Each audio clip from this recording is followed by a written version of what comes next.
कोल्हापुरात उच्च न्यायालयाचं खंडपीठ व्हावं या मागणीसाठी गेली 35 वर्ष सनदशीर मार्गानं आंदोलन सुरू आहे।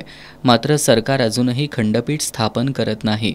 खंडपीठ स्थापन करण्याचं वारंवार आश्वासन दिलं जात आहे, मात्र ते आश्वासन पूर्ण होत नाही।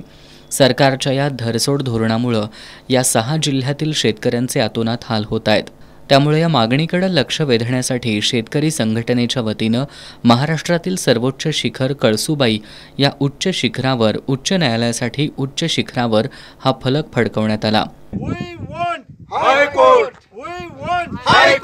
कोल्हापुरात उच्च न्यायालयाचं खंडपीठ झालंच पाहिजे। उच्च न्यायालयासाठी उच्च शिखरावर, उच्च न्यायालयासाठी उच्च शिखरावर, उच्च न्यायालयासाठी उच्च शिखरावर कोल्हापुरात खंडपीठ झालंच पाहिजे।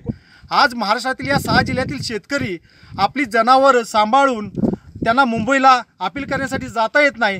त्यांच्या धारापाणी बुडतात, जनावरांना वैरण देता येत नाही आणि त्यामुळं आपल्या जिल्ह्यामध्ये लागलेले निकाल मान्य करून ते मुंबईला अपील करू शकत नाहीत आणि त्याचबरोबर त्यांना आर्थिक अडचणींना सामोरं जावं लागतं। आणि त्यामुळं जर या शेतकरी बंधूंना जर न्याय द्यायचा असेल आणि त्यांना न्याय मिळायचा असेल तर कोल्हापूर येथे उच्च न्यायालयाचं खंडपीठ झालं पाहिजे। या मागणीसाठी आज आम्ही इथे उच्च शिखरावर आलेलो आहोत। यावेळी विनायक चव्हाण, धनाजी चौगले, सुरेश पाटील, नंदकुमार जाधव, धनाजी काशीद यांच्यासह शेतकरी संघटनेचे कार्यकर्ते सहभागी होते।